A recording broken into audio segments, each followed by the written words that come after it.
¡Cuidado! ¡Casi tocaste ese auto del costado!, me gritó mi padre. ¿Es que no puedes hacer nada bien o qué? Esas palabras me dolieron más que un golpe. Volví mi cabeza hacia el anciano sentado en el asiento junto a mí, desafiándome a contestarle. Se me hizo un nudo en la garganta y aparté los ojos. No estaba preparada para otra pelea. Ya vi el auto, papá, por favor no me grites cuando manejo. Mi voz fue medida y firme, que sonaba mucho más calmada de lo que realmente me sentía. Mi padre me miró furioso, después volvió su cabeza y se mantuvo callado. Cuando llegamos a la casa lo dejé frente al televisor y fui afuera para componer mis pensamientos. Había oscuras y pesadas nubes en el cielo, prometiendo una lluvia. Un trueno distante retumbó como si fuera el eco de mi agitación interna. Dios mío, ¿qué puedo hacer con él? Mi padre había sido leñador en el estado de Washington y Oregón. Había disfrutado de vivir al aire libre y le gustaba medir sus fuerzas contra el poder de la naturaleza. Había entrado en agotadoras competiciones con leñadores y a menudo ganaba. Los estantes de su casa estaban llenos de trofeos que probaban su habilidad como leñador. Pero los años pasan implacables. La primera vez que no pudo levantar un pesado tronco, hice una broma sobre eso, pero luego el mismo día lo vi afuera solo, tratando de levantarlo. Se volvió irritable cada vez que alguien hacía bromas sobre el estar envejeciendo, o cuando no podía hacer algo que hacía cuando era joven. 4 días antes de cumplir 67 años, tuvo un ataque al corazón. Una ambulancia lo llevó al hospital, mientras el paramédico le hacía resucitación para mantener la sangre y el oxígeno circulando. En el hospital lo llevaron corriendo al cuarto de operaciones. Tuvo suerte porque sobrevivió. Pero algo en el interior de papá murió. El gusto de la vida desapareció. Obstinadamente se negaba a seguir con las órdenes del doctor. Las sugerencias y los ofrecimientos de ayuda eran rechazados con sarcasmo e insultos. A toda la gente que lo visitaba los maltrataba. Con el tiempo el número de visitantes disminuyó y finalmente cesaron. Papá se quedó solo. Mi esposo Dick y yo le pedimos que viniera a vivir con nosotros a nuestra pequeña granja.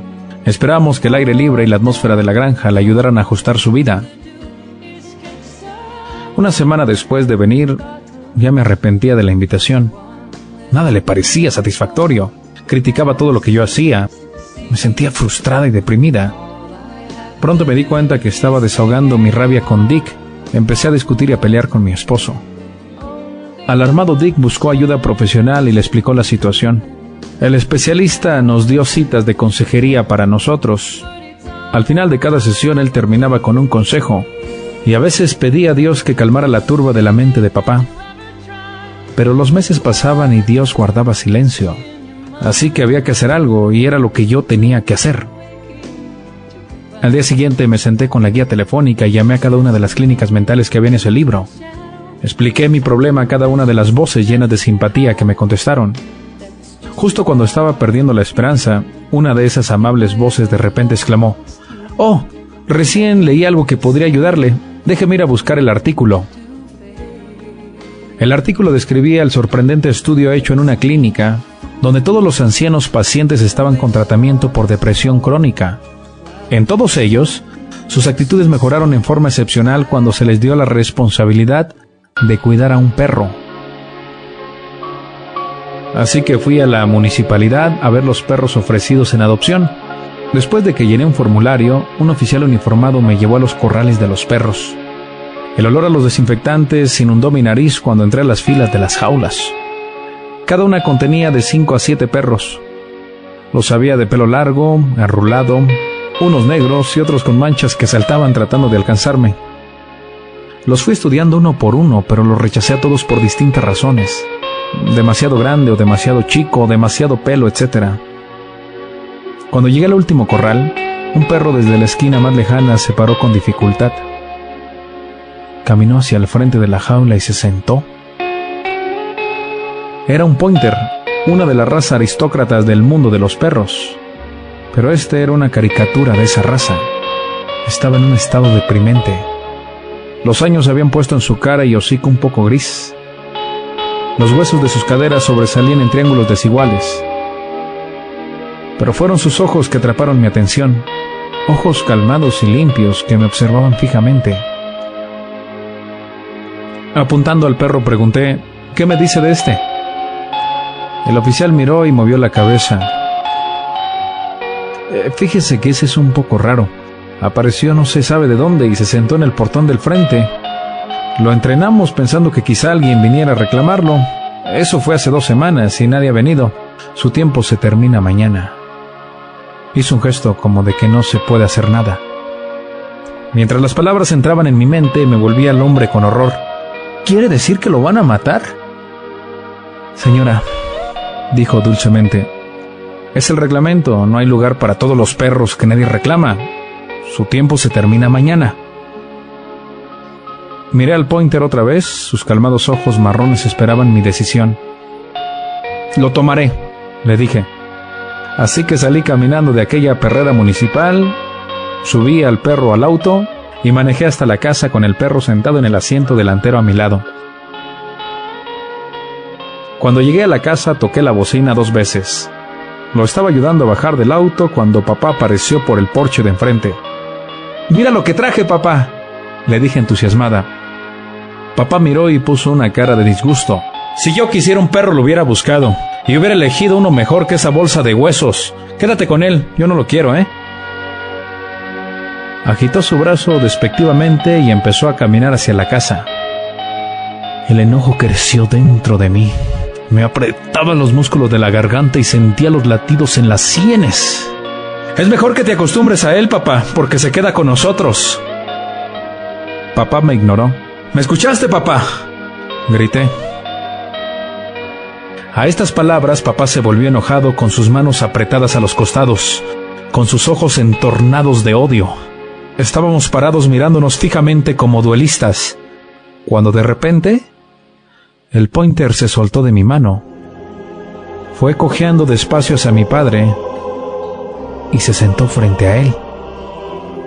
Entonces, muy despacio, cuidadosamente levantó la pata delantera el perro.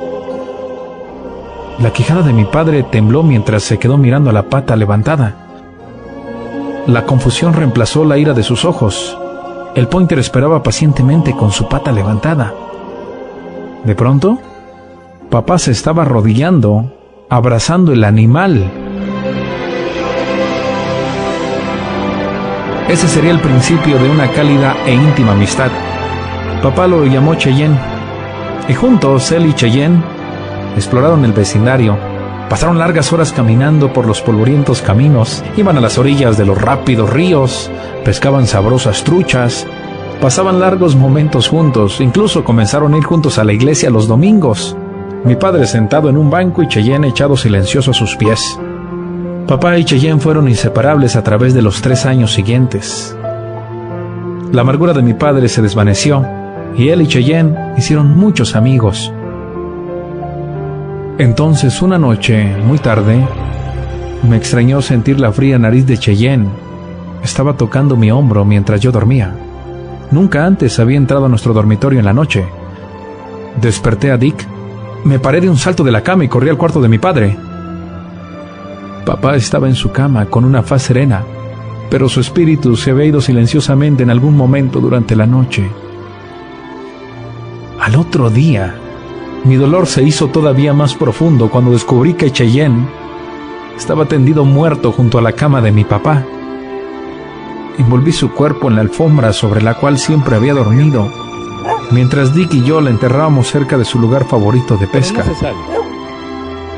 Hice una oración y le agradecí silenciosamente por la ayuda que me había dado para devolver a mi padre la paz y la tranquilidad. Pensé entre mí: gracias, Cheyenne. Muchas gracias por ayudarme con mi padre.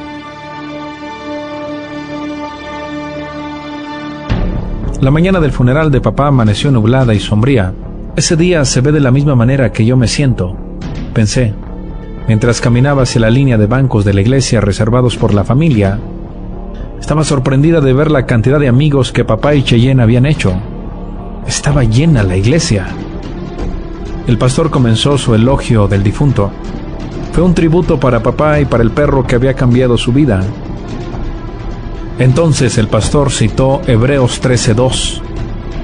No dejes de dar hospitalidad a los forasteros, porque haciéndolo algunos han recibido ángeles sin saberlo. Muchas veces he agradecido a Dios por haberme enviado un ángel, dijo. Entonces me di cuenta. El pasado cayó todo en su lugar, completando un rompecabezas que no había visto antes. Aquella amable y simpática voz que me leyó el artículo sobre el estudio de la clínica, la inesperada aparición de Cheyenne en el lugar de los perros para adopción, su calmada aceptación y la completa devoción a mi padre, y la proximidad de sus muertes.